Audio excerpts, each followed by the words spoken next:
Hey everyone, Rich Bennett here. I'm excited to tell you about something we're doing for National Recovery Month. Here at Conversations with Rich Bennett, we're holding a special event called the Podathon for Recovery, 12 Days of Hope. For 12 consecutive days, we'll release a new episode dedicated to powerful conversations about addiction, recovery, and hope. And we're doing this to raise vital funds for an incredible nonprofit, Rage Against Addiction. They are on the front lines providing sober living homes, recovery coaching, and essential support to families. We believe recovery is a journey worth celebrating, and your support can make a tangible difference. Every donation, no matter the size, goes directly to them, helping to save lives and provide a second chance. So please join our mission. You can start donating right now. Simply go to conversationswithrichbennett.com and you'll see the donation thing right there so you can donate and help these women in recovery. Hey everyone, it's Rich Bennett. Can you believe it? The show is turning 10 this year. I am so grateful for each and every one of you who've tuned in, shared an episode, or even joined the conversation over the years. You're the reason that this podcast has grown into what it is today. Together, we've shared laughs, tears, and moments that truly matter. So I want to thank you for being part of this journey. Let's make the next 10 years even better.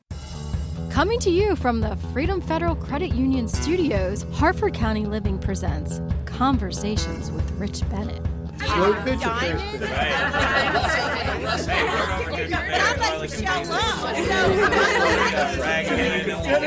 I never play softball. It's probably the least sexy part of organizing. That's okay. No. The truth is, what if everything you thought you knew about problem drinking was missing a life-changing piece of the puzzle?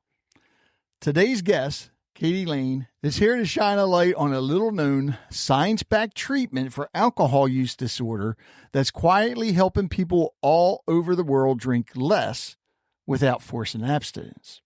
After nearly a decade battling binge drinking, failed attempts at quitting, and feeling broken by traditional recovery paths, Katie discovered the Sinclair Method, a radically different medication-assisted approach that changed her life. Now, as the founder of Thrive Alcohol Recovery, she's helped thousands of people find freedom from alcohol without shame, labels, or the pressure to give it up entirely. This episode is for you if you or someone you love struggles to cut back on drinking, you're tired of all or nothing recovery approaches, or you felt alone in the fight to gain control. Katie's story is powerful, eye-opening, and may just change the way you think about alcohol recovery forever. So let's dive into a conversation that could bring hope to the 1 in 3 Americans, you heard me right, 1 in 3 Americans who drink more than they want to and don't know there's another way. How you doing, Katie? Doing great. Thank you so much for having me. All right. First of all, how long have you been doing this now? So I personally started the treatment in July of 2017, and then started working with people about a year later, 2018. And how old were you when the addiction started? 21. 20. Right at 20. Yeah, it wasn't just because I turned 21 and that's the legal drinking age. I happened to, when I first started drinking, I didn't really like it that much. I was experimenting as a teenager, but I got into a relationship at the age of 21 with someone who was a very heavy drinker, and I kind of tagged along in the party, and that's where my alcohol addiction set in. So basically my whole 20s, the whole decade. Your whole 20s. Mm-hmm. And then I learned about this treatment, I think at 2017. So I was, 30 when I learned about it. Bullshit. I'm 38 now. No way. Yeah. Are you really? Lighting. Maybe the lighting. I have good skincare. I have a good skincare routine. My husband makes fun of me because I'm always like doing skincare. No. Yeah. So I've been working in the field, since about 2018. 38. Yeah. I still think you're messing with me. Wow, you are just flattering my ego. Yeah, this is great. You do. No, seriously, because I follow you on social media. Yeah. I think on Instagram. You're on Instagram, right? Mm-hmm. Yeah. Because you follow the podcast. Mm-hmm. And when you came on, it's like, she's maybe late 20s, early 30s. Wow, I just will receive that and never forget that compliment. That's right. People tell me I only look like I'm 25. Yeah, I wouldn't say a day over 26, honestly. Yeah, right. That's when everything is shaved off. Okay. All right. So go back to. I'm going to go back to the addiction part when you first started and explain to everybody, because I don't think a lot of people realize how dangerous this is. Explain about the binge drinking. Yeah. Well, and to be honest, I was really naive to how addictive alcohol was when I was 21. And even before that, because I had discipline. A lot of us are back then. Yeah. And I think a lot of people in general, because I work with people in all age groups, and they'll tell me, like, I don't know when it turned from, a glass or two at night to like a bottle or two. It just kind of progressed because that's how it works. But yeah, I didn't realize how addictive alcohol was. I thought it was just a phase I would outgrow one day, like when I got my career more serious, right, or getting older. But what started, it was daily binge drinking that I was doing. It started as like weekend binges and then progressed into daily pretty quickly, to be honest. And just thought it was a phase I was going through. Like in your early 20s, it's what you're supposed to do. I could go to bars, I could buy alcohol, and after a few years of that, probably like two years of that, I got scared because I drank every day for a year, like at least. Wow. I remember sitting there one day, I was like, when was the last day I haven't drank? And I couldn't remember it. And that scared me. And that was the first time I took a break from drinking. And that's when I really realized that this isn't just a phase. This is like an addiction. And I was kind of in and out of just trying different ways to get it under control for, nearly 10 years. It's scary as hell. I used to tell people, I still do, back in the day when I was DJing in the nightclubs, it was to the point to where you drank yourself sober, is what it seemed like. Seriously, because, I would have a few drinks before I went to the bar to DJ. When I was DJing, the bartender was always just bringing me up buckets of beer. And by the time I left, I felt fine. Or at least my mind told me I felt fine. And now this is back in the 80s and 90s. It's amazing I'm still here today. Yeah. And it's amazing I didn't kill anybody. Sorry. No, it's just crazy. But I mean, I was the same way. I would do a lot of the binge drinking, and I didn't really know what binge drinking was. I thought it was just, I'm just having some beers. But I remember at one point I would pick up like a 30-pack of Coors Light or whatever, and it'd be gone in a day. Mm-hmm. It was... Yeah. It was, and I don't think the Sinclair Method was around then. Well, the medicine and the treatment's technically been around since the 90s. It's just so unknown. The research kind of started back then. It was approved by the FDA for alcohol in 94.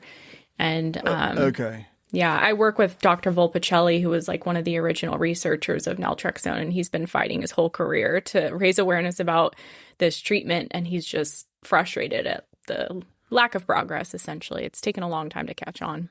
All right, so with you, did you hear of the Sinclair Method first, or did you try going to rehab or something first?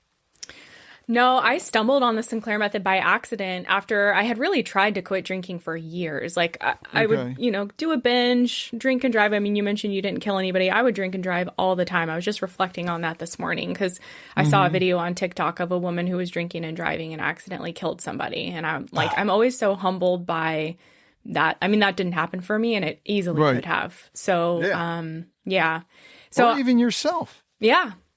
Or even things could have been worse in a lot of ways. Mm-hmm. So, yeah, I stumbled on it in 2017. I tried, I went to 2 AA meetings, never really resonated with me, that particular group. Every AA meeting is different. But I would focus on personal development, thinking, oh, if I get healthy enough or have a revelation or, grow in a personal way, then I wouldn't want to drink anymore. And so I kind of went down that path and I made it 6 months sober one time, but the truth is every day I wanted to drink. And in the back of my mind, it was I know I'm going to drink again one day. It's just a matter of how long I can go. And I ended up relapsing, of course, and was just kind of in this cycle of, I tried to moderate. I couldn't moderate my drinking. I tried to quit. I couldn't stay quit because my mind was so preoccupied with thoughts of drinking, which is something that's been researched now. When we quit drinking, our craving for it can actually increase because of what's going on in the brain. Like smoking. Yeah. Mm-hmm. It's actually a phenomenon called the alcohol deprivation effect. People can look it up where when your brain, because when you get addicted to alcohol, it changes your brain and your brain is kind of wired to seek out the reward and pleasure from alcohol. And when it's not getting it, it kind of gets starved of it. And it's where can I get it? Where can I get it? And so a lot of people have more craving for it and that leads to relapse.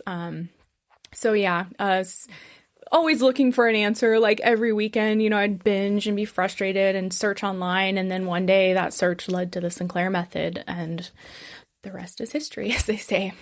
All right. So when you were drinking, when you were doing the binge drinking, was this strictly in college or even after college when you were working as well?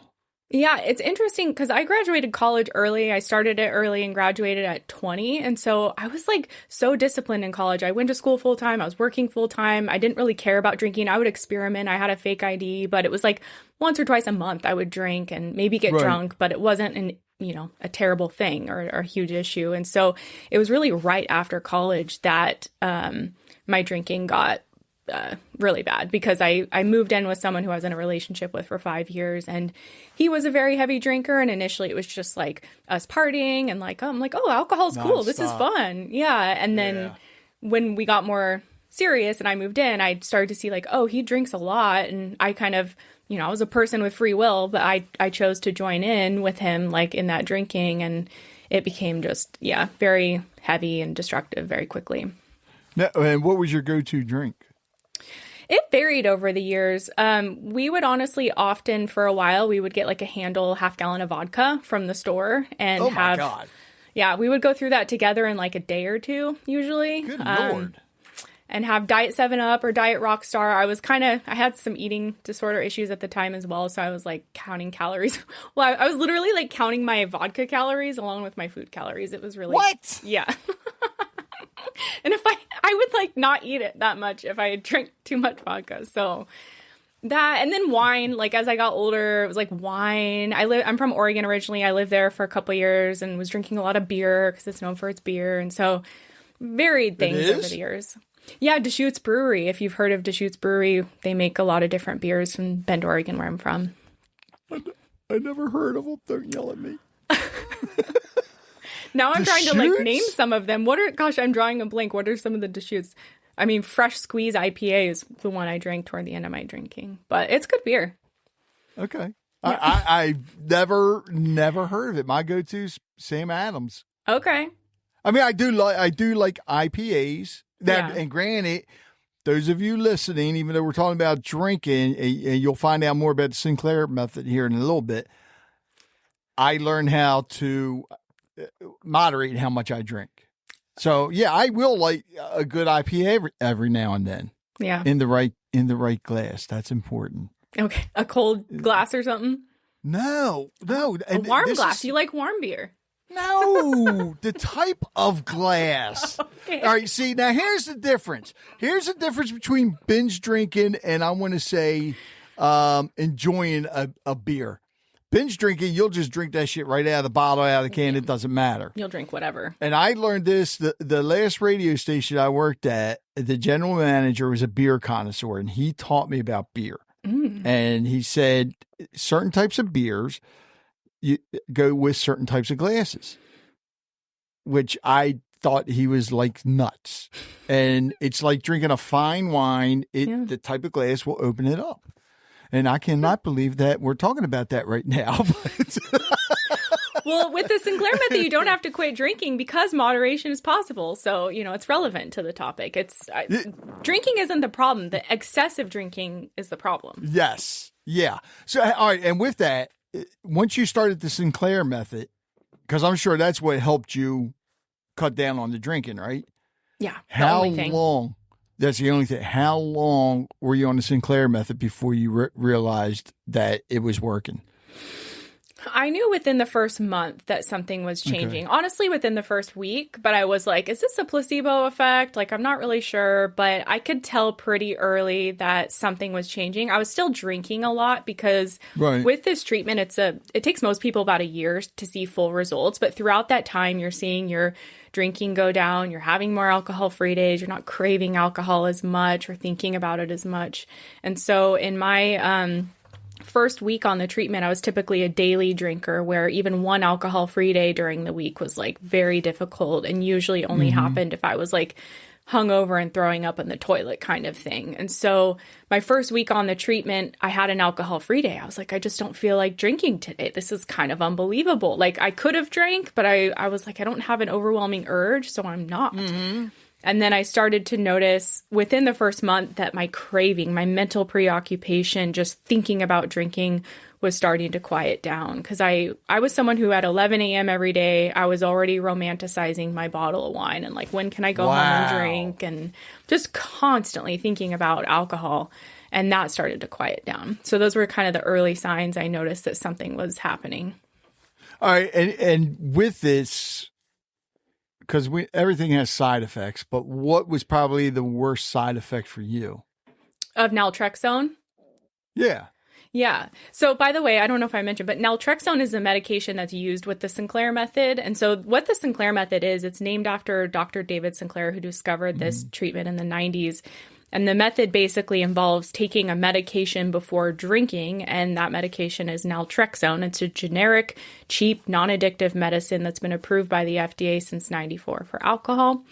So I was taking this medicine an hour before drinking, and then I was drinking. And what the naltrexone does is it mutes or blunts some of the rewarding effects from alcohol. You can still get drunk. You can still enjoy drinking. In fact, I enjoyed drinking for most of the year that I was on the treatment, but I just would be satisfied, like toward the end, like after one or two, for example. So over you weren't time, drinking as much. Yeah.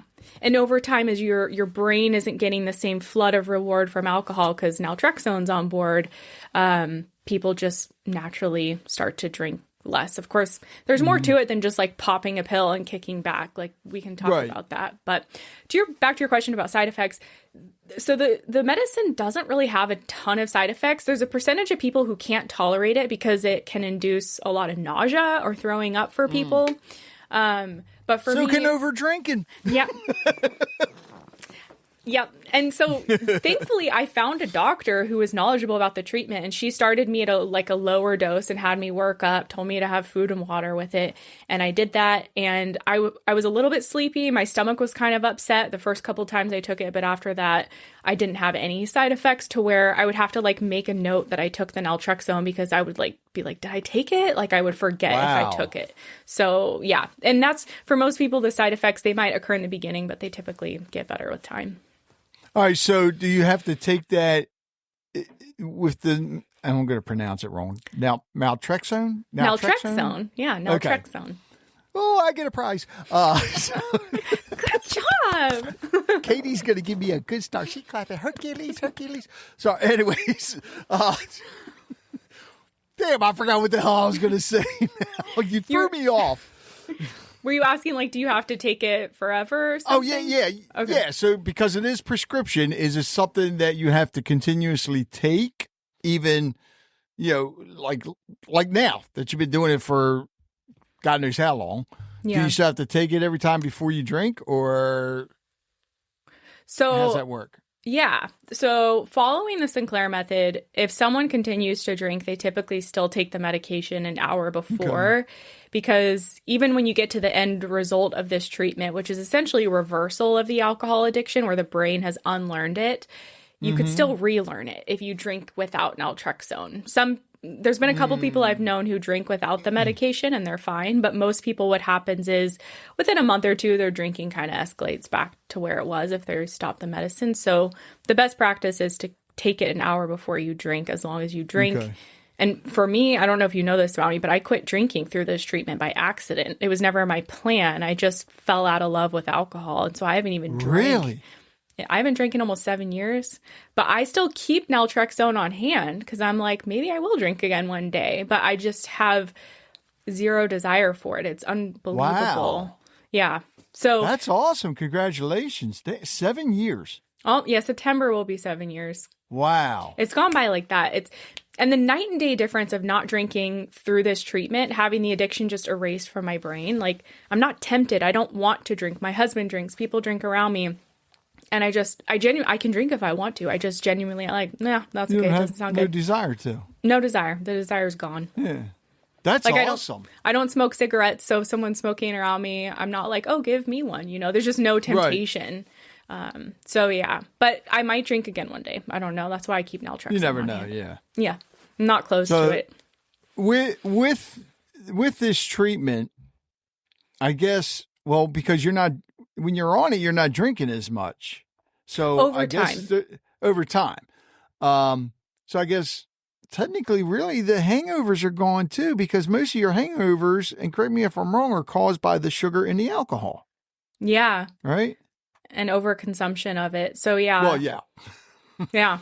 So a lot of people, like typically people I work with after a year on the treatment, they're drinking once a week or once a month or even Christmas and Easter or something like that. It's just, they get to choose. Even I know people who still drink multiple times a week, but they have one or two and it's not an issue. So it's like they're not, doing high risk drinking anymore. So yeah. What are some, especially if the Sinclair method, what are some of the, I guess, biggest myths and misconceptions out there about it? or even the fact, because I do know a lot of people don't know about it still, but those that do or have, heard it in passing or whatever, what are some of the biggest myths and misconceptions? There's a lot of them, honestly. I mean, I figured as much. Yeah. I make a lot of videos advocating for this treatment. I have been since I went on it in 2017 because it changed my life and I wanted to tell people it was working. People think that it's not possible. They'll tell me, oh, you weren't an alcoholic because if you can drink in moderation, then you're not actually an alcoholic. And what people don't understand is that when you have alcohol addiction, it's changes in your brain, essentially. Like that's the root of it. Your brain is changed and is wired to crave alcohol. So people don't understand that, first of all. They maybe believe it's like, an allergy or a spiritual issue, which, it could be like spiritual issue or trauma or whatever, the reason why we drink. But a myth that like moderate drinking or controlled drinking is not possible once someone has an alcohol addiction. But through this treatment, it is because it fixes the brain. People assume naltrexone's addictive. It's not addictive at all. Like they tell me, oh, you're replacing one addiction for another, like you're using a pill, but it's like taking a Tylenol, taking naltrexone. It has no effect. Like I told you, I would have to write down that I took it because I'm like, did I take it? I don't remember. And just generally speaking, like there's this collective belief that once you're an alcoholic, like the only option is abstinence, that, if you have a drinking problem, then you just can never drink alcohol again. And that works for some people. My own dad is sober because of AA. I'm thankful that program exists. But I work with a lot of people who were in and out of that program for decades even. And they would be sober for a year and then relapse, sober for 2 years and relapse, and just still stuck in that cycle telling me I wanted to drink every day and not being able to feel free from the issue. And with this treatment, it provides an option that really meets someone where they're at. They don't have to quit drinking. It helps them just gently start reducing their drinking, and they see themselves get more control and they feel more confident. So it's an alternative treatment, especially for people who can't imagine quitting drinking or have tried and they can't. Yeah. You just mentioned something there, and I don't know if you would know the number. I don't even know if there's any numbers out there that anybody knows of, but you take the Sinclair method versus like AA, it'd be interesting to find out how many people, whether they've gone through AA, rehab, or whatever, have relapsed versus the ones that have done the Sinclair method? Because, well, and I'm sure the percentage of people that relapse is very high. It is. Because 80% or more relapse within 6 months of leaving treatment. Oh, okay. That's so a you do have statistic. the numbers. Yeah. Wow. Okay. And what about those that go through the Sinclair method? So it's interesting. This treatment has a clinically proven 78% success rate. So it's like opposite. Wow. This treatment has the success rate of 80%, whereas traditional treatment has a failure rate of 80%. The only way people can relapse with the Sinclair method is if they stop taking naltrexone, which is a challenge for some people. They'll forget or just stop, and then their drinking will go back. But typically what I see happen is people go on this treatment within a year or two, they're just better and they just move on with their life. Like there's no temptation to drink again because it's like been erased from your brain is the simplest way I can describe it. Like I mentioned, there's just no desire. We haven't done a comparison. I'm actually working to gather information from people like worldwide who've done the Sinclair method just to understand their journey and long-term results. So I'm hoping that's something that'll be, I'm working on it now, getting the data from people. So maybe in like 6 months we'll have that. That'd be interesting. And I'm sure the numbers are going to be amazing to the good. And actually, speaking of numbers, why do you think so few people even know about the Sinclair method? Yeah. And I have my perspective. I've also asked, experts in the field why it is, because I'm connected with people who've been in this a lot longer than me. And there's a number of reasons. First of all, naltrexone is a generic medication, and so it's very cheap. So there's no pharmaceutical company out there making like millions of dollars. There's no budget to market it. So that's one thing. Big difference. Especially in the US, you see how many drug commercials are on TV. Like naltrexone's not getting that airtime. There is this organization that provides naltrexone prescriptions. And so they are marketing their organization. They can't specifically market naltrexone, but they are doing like TV ads now. That's a new thing. So naltrexone being generic, this collective belief that, the view of alcohol addiction and that 12 steps or AA is the only way to recover. Like 99% of rehabs, if you go to them, they're doing 12 steps AA, and then you're told to continue to go to AA meetings. So even proposing that, hey, there's a treatment that's drink reduction, it's not abstinence based, just doesn't fit into the multi-billion-dollar treatment industry that exists. In fact, it's like a threat because people actually get better and they're not repeat customers, with the 80% failure rate. Originally, when naltrexone came out, it had a black box warning on it, which is essentially like a danger warning, like this medication is terrible. Yeah, it had this on there, and it said that it was like terrible for your liver and super dangerous and you shouldn't drink on it. That has since been removed, which is a very rare thing that happens. Like black box warnings don't typically get removed from my understanding, and this happened many years ago with naltrexone, but there's still this belief from doctors that naltrexone is dangerous and you can't drink on it, even though there's been so many studies done showing that you can drink on naltrexone and it helps you drink less. Isn't over-drinking bad for your liver as well? And there was actually even a recent study where people who even had early-stage cirrhosis were put on naltrexone and it helped them. So even if someone has liver health issues, naltrexone is an option for them. Oh, wow. Yeah.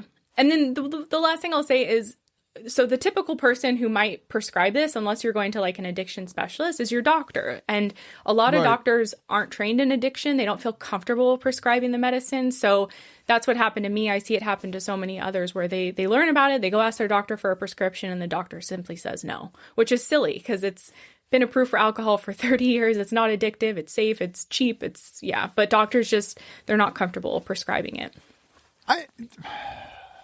So there's a lot of barriers. Probably because they're not getting a big kickback. Maybe. That's ridiculous. It just, never mind. You feel my pain. This is why I haven't shut up about the treatment since 2017. And we've talked about this a lot. There's when it comes to prescriptions, I'm gonna go down the rabbit hole. There is. The company's controlled way too damn much. And and we were talking about this not too long ago. Narcan. Narcan you can get for free. A lot of your health departments, nonprofits and all, you can get it from them. Mm-hmm. However, the was it the EpiPen for people that have allergies? And I didn't know this. I found this out from my great niece. Somebody that has a peanut allergy, dough allergy, or whatever, the prescription's the same for all the allergies. How come those pens aren't free? Yeah. I mean, I think all restaurants should have them and everything. They're not free because it costs like $1,500 to get one. Yeah. It's all right. It's so backwards. My soapbox, that pisses me off. Well, and people will sometimes they'll get mad at me because they're like, you work for a pharmaceutical company, you're just making all this money, and it's like naltrexone is literally generic. Nobody is making money off naltrexone, and so again, there's just lack of understanding that they don't know about what naltrexone is, and that it's actually super cheap. People don't like to do the research. They don't. Yeah. They believe what the naysayers say. Yeah. Yeah. And speaking of which, so, we hear this a lot. You have to hit rock bottom in order to get help. Do you think that mindset's keeping people stuck? I 100% do. I know it is. I hear this from a lot of people, and I felt it myself because I kept hitting rock bottoms, and I was like, maybe this is the rock bottom. And then there would be another rock bottom. I'm like, how deep does this actually go? I literally, because of my drinking, I got a pulmonary embolism, blood clots in both my lungs. I almost died. God. I was in the hospital for 4 days in the ICU. It was linked to a couple of things. I have a gene that makes me prone to blood clotting, but the doctor was like, excessive drinking can certainly put you at risk. So I was like, maybe this is the rock bottom I've been praying for. And 3 days after I got out of the hospital, I was drinking again. Like, it's not a logical issue. And that's something else I want people to know too. It's not like we can reason our way out of this.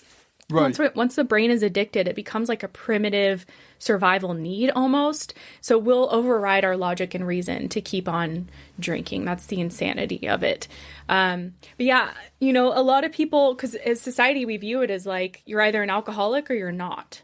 And a lot of people don't want to identify as an alcoholic. All they know is inpatient rehab or daily meetings and calling yourself an alcoholic and never touching it again. For the person who's drinking a bottle or two of wine a night and functioning, family, kids, whatever, they're functioning at a lower level, but they're functioning. They can't uproot their life and go to rehab and call themselves an alcoholic. And then when they get out, what are they going to do? It's like alcohol is everywhere. So what's cool about the Sinclair Method is it can be started at any point. Like, you don't have to wait for your alcohol drinking to get so bad to start cutting back.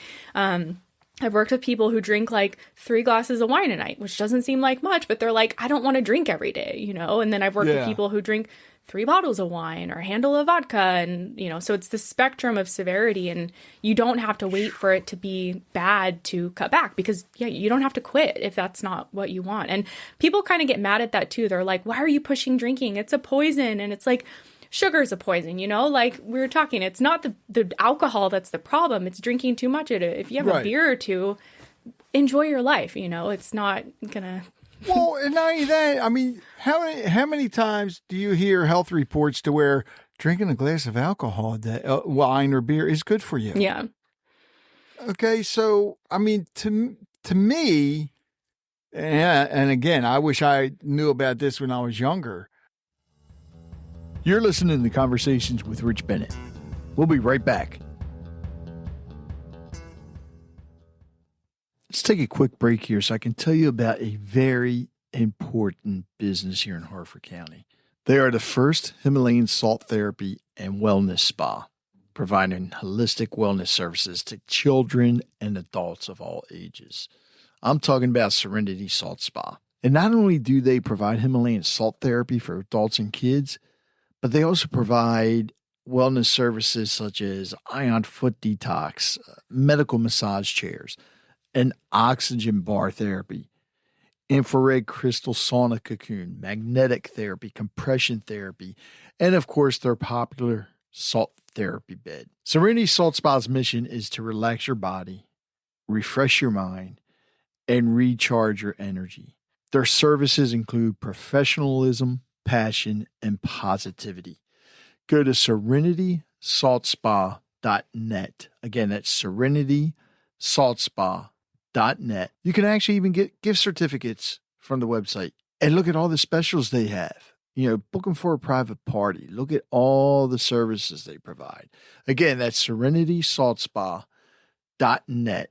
They're located at 2216 Commerce Road in Forest Hill, or you can give them a call at 443-640-6020. Again, that's 443-640-6020. It's time to escape life and step into serenity at Serenity Salt Spa.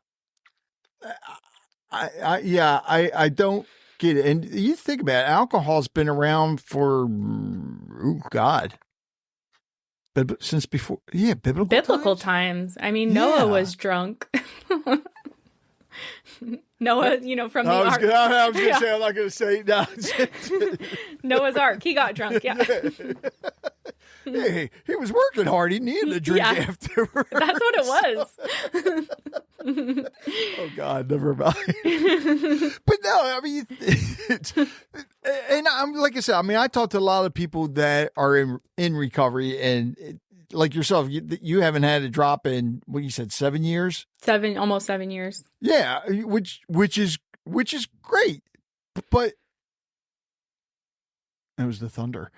But not everybody can do that. Yeah. Or,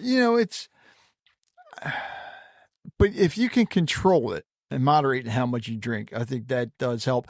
And who knows, they may end up like you to where next thing you know, you don't even want to drink at all. Yeah. And what's cool is it's not a forbidden fruit for me. Like, I can drink anytime I want to, and as opposed to saying, like, I can never drink alcohol again. Like, that is just not a reality. And so it almost makes it easier for me not to drink, because I'm like, nah, I'll do it later. Like, it just doesn't sound great. And some of the people that work in our program, they drink literally like once or twice a year. And they love that they can have it at the holidays or a wedding or whatever, but they just don't care about it the rest of the time. But they can toast at the wedding, or have that beer on a hot day. And yeah, so it's... No, a day like today, as hot as it is, I'll stick with my water. Okay. I don't want that beer. It's too damn hot. Feel bloated and tired afterwards. Yeah. For those of you listening, we're recording on June 25th, and I think the feel like temperature here is like 111 outside. Wow. So, yeah, you just go outside, and even the beer's like, no, put me back in the refrigerator. I don't. Water. I want to stay cool. All right, so. Katie, I love to hear these stories. All right. So with what you're doing now, can you share a feel-good story of somebody that you've actually helped? And you don't have to use their names. Yeah. Gosh, like, which story comes to mind? I mean, I'm thinking more than one. Okay. Well, maybe I'm thinking of one person. She comes to mind. She's in our program, and she's been on the treatment for almost 2 years. And her story is her alcohol addiction almost killed her. She had like liver issues, health scares linked to her drinking. And talking about the rock bottom, she knew it was bad for her, but she couldn't stop. And that's like, again, the hijacked brain when we have the addiction. It's like not logical. We try to reason our way out of it, and we love our family and our lives, but we like can't get out of it. And she's a daily binge drinker, couple bottles of wine, couple bottles of champagne. Like, those are the things she was drinking. Wow. And she has been so dedicated to this treatment. And what's interesting for her is there's been ups and downs. Like, this treatment isn't like perfect, like all of a sudden, rainbows and butterflies, and here I am. There's a lot of healing that has to happen, of things, linked to why we're drinking. This person in particular is in their 60s, some traumas from their past and things like that have been driving their drinking. But for this individual, starting the treatment, being at a couple of bottles of Prosecco or wine a day, now almost 2 years in, she's had multiple 30-day breaks from alcohol. Just, she chose to. They're effortless. Wow. She's able to drink once or twice a week. She'll have a glass of champagne or wine with dinner. And her health markers have improved so much to where all of the chronic health issues that she had linked to her drinking are resolved. She's repaired her relationship with her husband and her kids. There was a lot of fractured or issues within their relationships because of her drinking. Like, they just didn't trust her. They actually wanted her to go to rehab and quit, but she was like, no, I want to do the Sinclair Method. Like, I know rehab's not going to work for me. And just for her to kind of, in less than 2 years, completely get to a place where she has control over alcohol again. Her family trusts her again. They see her have this control over alcohol. Her health is improved. And, you know, it's just honestly a night and day difference. And it's not about, for her and for others, it's not about white knuckling it or, oh, I can only drink 1 day a week or, you know, trying to force it. That's where her effortless relationship with alcohol is. And it's been a journey for her. It wasn't, you know, overnight, but you know, from what my perspective, it's like going through these hard things just makes us stronger and we learn a lot from it. I work with other people. They're on the treatment 3 months and they're done. Like one guy, he is in our program. He always wanted to be do drumming and be in a band. It was like this dream he had his whole life, but his drinking was in the way. And 3 months on this treatment, he just lost all interest in alcohol. Now is in a band and like tours around and does shows and stuff like that. And he's taking like dancing lessons with his wife. And he's not drinking as much. He's someone who he quit drinking through this treatment. He's an example of like he wasn't expecting that either, but he just like lost all interest and kind of now is pursuing these things that he loves to do. That's amazing. Yeah, I actually have a lot of success stories on my YouTube. People can check out as well if they want to see what this looks like in real time for people. When's the book coming out?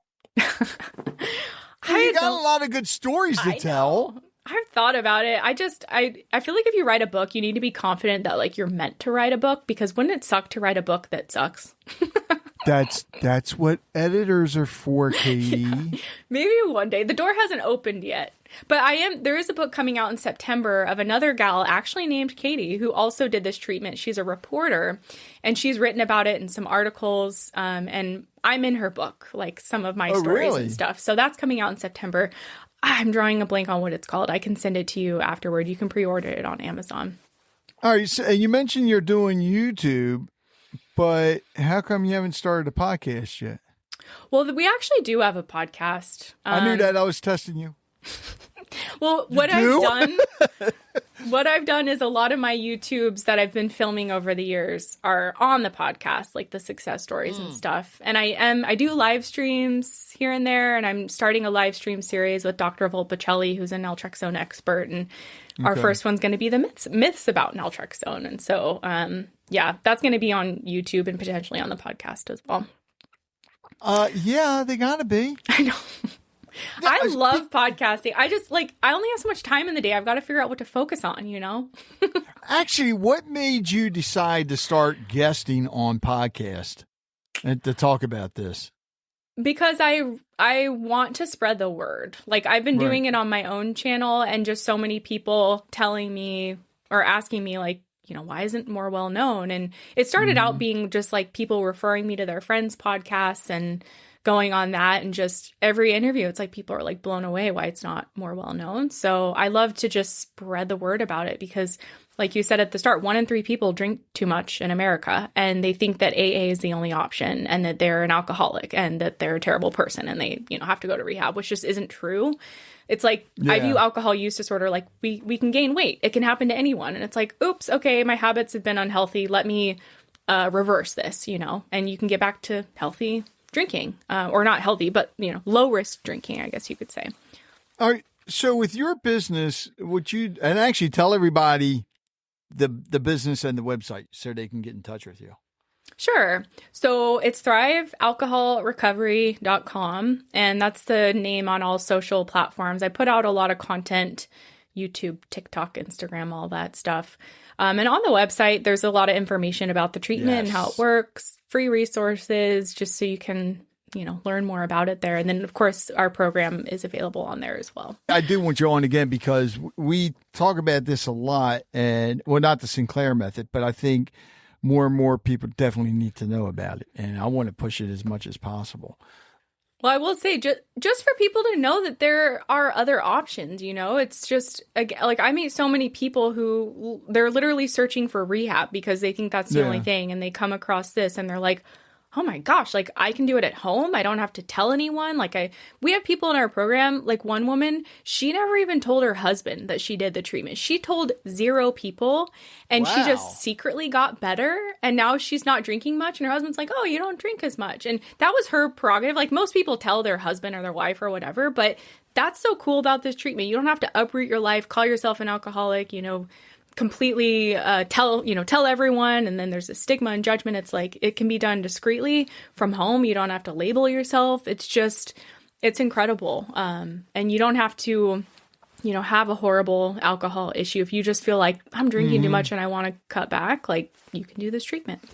So with your business, because you're helping them moderate the alcohol intake, but one of the things with alcohol, with addiction in general, a lot of times people started because of some trauma that happened usually when they were younger. From what we always say, from the womb to like 7 or something like that.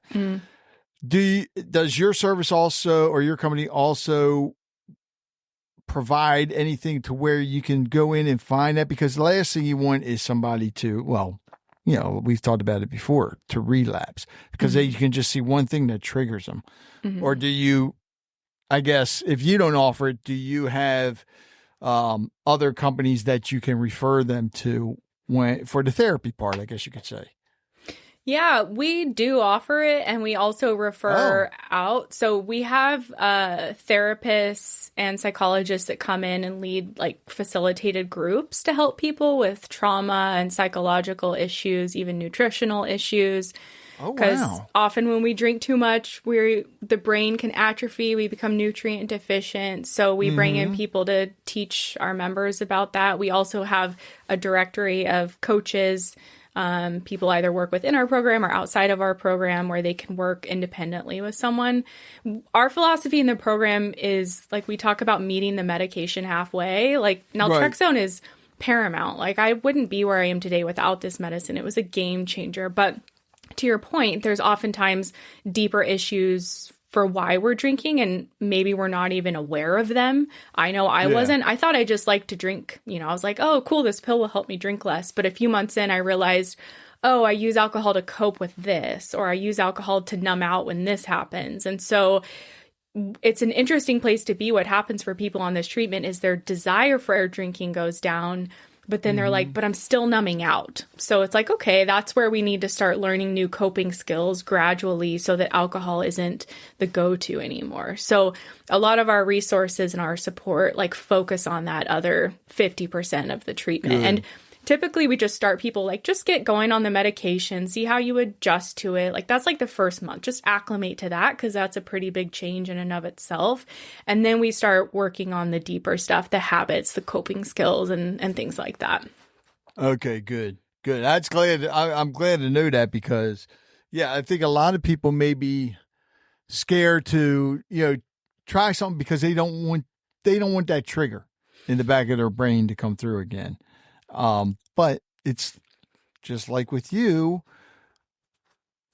when you're doing the Sinclair method, you're rebooting your brain is what it is. One of my people I interviewed on my channel who did this treatment, he described it that he was trigger proof through this treatment, where his triggers that used to lead to drinking, he has a very tragic story. His mom was murdered, and it was a huge reason why he was drinking. Yes.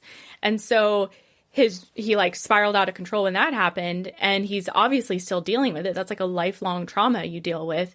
But he now says, with naltrexone, how it's working, you get the trigger. So the traumatic event or the memory comes up, you take naltrexone, you drink, but you're not getting the same reward reinforcement that you used to get. And so it weakens that link between alcohol being the coping tool. And so people can be triggered. I've gone through some very difficult things since I've quit drinking that typically would have been a trigger for me to drink. But my brain, that's been severed in my brain. I just don't, it doesn't register that alcohol is the solution anymore, because I unlearned alcohol and then I learned other healthier coping skills over time. And so I feel trigger proof as well, to where throw anything at me and I know it's not going to trigger me to want to drink. And if I want to drink, I'll just take naltrexone before and it won't be a big deal. You know what? Something I just remembered, and I told you before, I had somebody else on, I think years ago, talking about this. Yeah. And I was talking to a friend of mine, and they asked me this question. Of course, I didn't have the answer. When you're doing this, does it affect the taste of the alcohol? For some people, it does. It can change the taste. Not everyone. For me, what happened, and I've seen this happen with others, I used to be like, I loved red wine. My mouth would drool if I just saw a bottle of red wine. And over maybe like by 6 months on the treatment, the thought of drinking red wine for me was like, ugh, I don't want any red wine. Like all I could taste was the alcohol and vinegar. I like lost the taste for red wine. Yeah, which is what I used to be like when I first started drinking red wine. I was like, this is disgusting. Why do people drink this? But you acquire the flavor or the taste because it's giving you a ton of pleasure. But I still loved beer, cider, champagne, cocktails, but I just didn't care for red wine anymore. That doesn't happen for everyone. Everyone's different. Right. It can change the taste. Typically, that doesn't happen for a while on the treatment. And again, doesn't happen for everyone. Well, and I look at it this way. If you're not on the Sinclair method, after however many drinks in, you're not going to be tasting the crap anyways. No.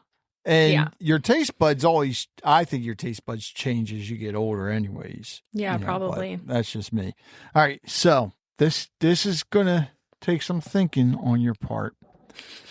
Where do you think Katie would be today if she didn't find the Sinclair method? This question, when I really sit and think about this, because I do it often, just because I'm very thankful for where I am today and I know the trajectory I was on. I fear where I would be because right before I learned of this treatment, one of the things that was like a catalyst for me to like dig into research alternatives and stuff was I got pulled over when I was completely drunk. And I should have gotten a DUI. I was convinced I was going to get a DUI because I drank and drove all the time. And for some reason, I had a taillight out. That's why I got pulled over. And for some reason, the cop was super nice, very friendly, just checked my ID, gave me a warning for the taillight, and let me go. I knew I reeked of alcohol because I'd been drinking for hours. And I know how alcohol smells, even if you just have one drink. Like, you can smell it on someone. So I don't know why I didn't get a DUI, but I'd never been I was like shaking. I was so scared. I'd never been so scared in my life. And so I almost got a DUI because I was drinking and driving a lot. I probably would have gotten a DUI by now, perhaps. Again, the health issues. I have a blood clotting disorder in my factor 5 is what it's called, and I'm prone to blood clotting. So there could have been another blood clot scenario that can lead to a brain aneurysm. I don't know. Yeah, my liver was hurting. I to this day, I've never had a liver scan. I was too scared of the results, to be honest. Right. But yeah, so it's scary for me to think where I would be because my drinking always put me in high risk situations. And yeah, I don't know if I would have, I don't know. I look back on that time and I just see so many instances where things could have been terrible or gone so much worse and they didn't. There were definitely some consequences that happened, of course, but yeah, it's scary to think. And one of the most beautiful things about this treatment, I didn't realize how much my drinking just completely destroyed my self-confidence and self-worth. It was a major self-destruction cycle. To be honest, I hated myself, I think, at that time. And so I would just numb with alcohol. And to be in a place now where I actually like myself and I feel confident in what I do and my mind feels clearer and I can, go after the things that I really wanted to do. I noticed that with a lot of people. They have these dreams or things that they want to do, like the gentleman who always wanted to be in a band. And we just put it to the wayside because alcohol is more important. And so to see that in me and see it in other people where they actually go after the things they want, it's really beautiful because it's you just get this second chance at life, whereas alcohol was robbing that from you. And I should say excessive alcohol. Yeah. And you're making a difference. You're saving people. Well, and I feel really lucky to work in something that's meaningful because that was another part of my story. I would just take jobs that were boring or whatever, but I knew I could show up drunk or drink on my lunch break. And so being able to do something that's meaningful, there's nothing better than that. You mentioned the blood clotting. And what is that called that you have? So it's a gene mutation called factor V Leiden. And so it's in my genes, and I'm prone to blood clots. So I don't take medicine for it anymore. Maybe I should, like the doctors advised me to for life. But yeah, I've just kind of opted for healthier lifestyle. But yeah, what it means basically is that I'm more prone to blood clots. So like if I'm sitting for a long time or drinking a lot or on hormonal birth control or things like that, it could lead to blood clots, or the heavy drinking too, which I think that was. Of that. Yeah, it's a thing. My uncle actually, he was in Vietnam and he had shrapnel in his legs from it. And he also had this condition and was on blood thinners, but he ended up dying from blood clots because they can shoot up to your lungs or your brain and cause an aneurysm. So, yeah. So you don't even take like a baby aspirin today? I do take baby aspirin. Okay. Yeah. Okay. I take that every day. All right. Just wanted to make sure. Yeah. Okay. I know. So before I get to my last question, which I have no idea what it's going to be, is there... Did I scare you? No. Oh, you should be scared. I know. Is there anything you would like to add? Just speaking to people, whether you or a loved one are struggling, alcohol dependence is such a common issue. Like I recently made a video talking about how I could easily drink 2 bottles of wine a night. And people were in the comments like, I can barely have 2 glasses. Like, how can people do that? And I think society, when someone doesn't struggle with alcohol, they have no idea how functional people appear who are silently struggling with alcohol. Like I literally work with yoga instructors or fitness trainers or doctors or therapists who, looking at them 99.9% of the time, you would have no idea how much they're drinking. I know because I'm working with them, but most people don't know. And so there are just so many people that struggle with alcohol who don't look like they struggle with alcohol. I think we have this picture of like a homeless man and drinking out of a brown paper bag kind of thing. But it's just such a common issue, and society puts so much shame and stigma around it. And there really doesn't need to be, especially when we understand that it's an issue of the brain, and your brain has changed. Your brain has learned alcohol use disorder, and it can unlearn it. It's reversible. It's not like a lifelong label or condition, and it can happen to almost anybody by just repeatedly drinking. The brain learns it by repetition. And so it doesn't need to be this huge ordeal where someone feels a bunch of shame or whatever around it. It's just like recognizing, okay, I'm drinking too much and I want to get this issue under control. So just realizing that a lot more people struggle than maybe people realize. And it's not, I mean, it can be a very bad thing, but it's also like treatable. Do you go out and speak to groups as well?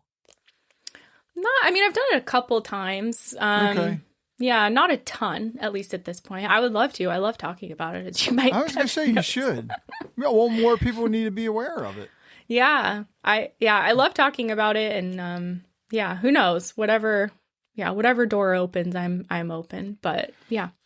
All right, so you ready for this? Yeah. I have 50 questions here. I have no idea which is which. I don't even know what all the questions are. Oh. The only questions that I know are the ones that people have already picked. So pick a number between 1 and 50. 5. Why 5? It's my favorite number. I don't know. Okay. Why 5? Oh. Is there a wrong number? Should I not pick? No. There's no such thing as a wrong number. You're like, pick a number between 6 and 50. No, just like there's no such thing as a wrong answer. That's why I can answer any question anybody asks me. Yeah, okay. I can tell you can. Number 5, if you knew you couldn't fail, what's the one thing you would attempt? Oh my gosh. I feel stumped right now. I like that question.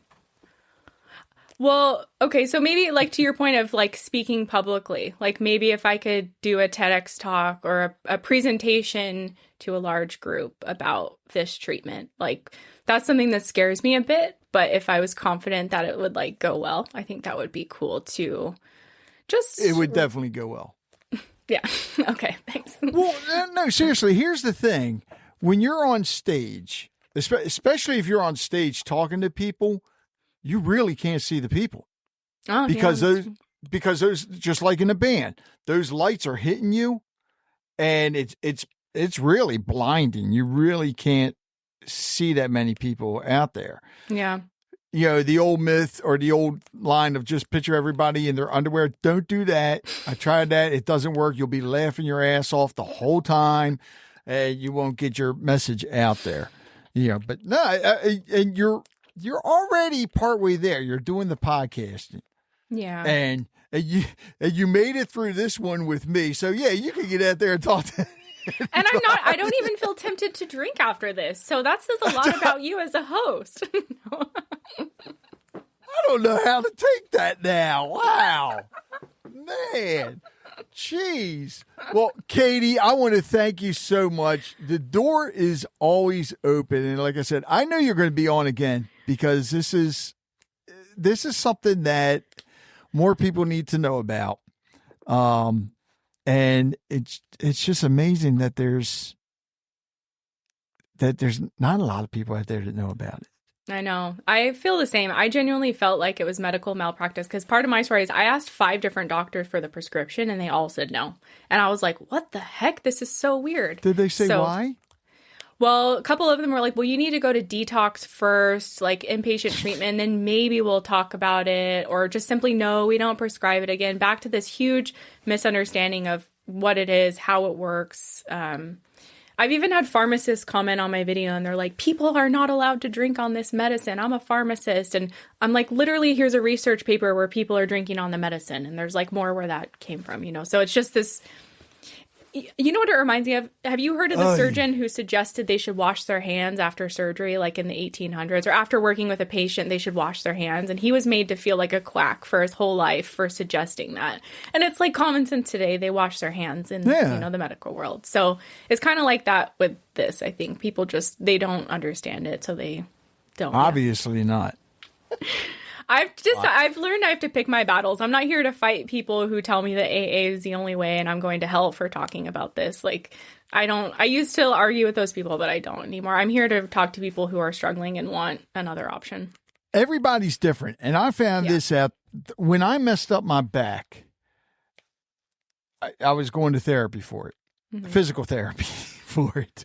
And then I got bone spurs in my neck, which was, I had no feeling down my left arm. Went to the doctor, and my regular doctor wasn't in at the time, so I saw another guy. He recommended a chiropractor. And I said, no, I'd rather do physical therapy. Yeah. Because chiropractor has always scared me. Yeah. I thought, they're just there to break your back. So when I got home, I called my older brother because I always talk to my older brother about any problems. And he called me a dumbass and everything else in the book. I said, why? He said, dude, you've been going to therapy for all these years. If it ain't working, try the chiropractor. So I called that doctor back and he gave me the referral. I'm glad my brother jumped on my ass because it made a big difference. Wow. And yeah, I mean, even the headaches are gone. It helps with the arthritis. Wow. People don't realize, everything's not for everybody. Right. Everybody's different, so you got to try different things. How many people have fired their doctors, their therapists or whatever, because it's not working, but yet they go to somebody else and it is. Yeah. That's why y'all need to get a hold of Katie. Yeah. I always say, like, if there's 100 different treatments for alcohol addiction that we offer to people, that would be amazing. Because it's like, if one doesn't work, you've got all these other options. So many people think that AA is the only way, or rehab, or just abstinence, and they feel like a failure because if those don't work, they're out of options. But there's even more options coming out now with neurofeedback and nutritional stuff and stuff I don't even understand. But it's a lot of holistic approaches too. Yeah. Yeah. I mean, it's amazing everything I can't believe, since I started this, all the different things I've learned. Amazing. Has just blown my mind. Wow. Things I never heard of, like this, like the Sinclair Method. Katie, thanks so much. Thank you, Rich. What a wonderful conversation. You were really fun. Thank you for having me. Thanks. Thank you for listening to the Conversations with Rich Bennett. I hope you enjoyed today's episode and learned something from it as I did. If you'd like to hear more conversations like this, be sure to subscribe to the podcast so you never miss an episode. And if you have a moment, I'd love it if you could leave a review. It helps us reach more listeners and share more incredible stories. Don't forget to connect with us on social media.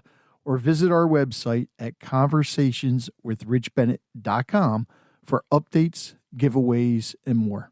Until next time, take care, be kind, and keep the conversations going. You know, it takes a lot to put a podcast together, and my sponsors help out a lot, but I also have some supporters that actually help me when it comes to the editing software, the hosting, and so forth. There's a lot that goes into putting this together. So I want to thank them. And if you can, please visit their websites, visit their businesses, support them however you can. So please visit the following: Real Life Prosthetics, cutting edge solutions, restoring ability since 2001. Go to reallifeprosthetics.com. Full Circle Boards. Nobody does charcuterie like Full Circle Boards. Visit them at fullcircleboards.com. Sincerely Sawyer Photography. Live in the moment. They'll capture it. Visit them at sincerelysawyer.com.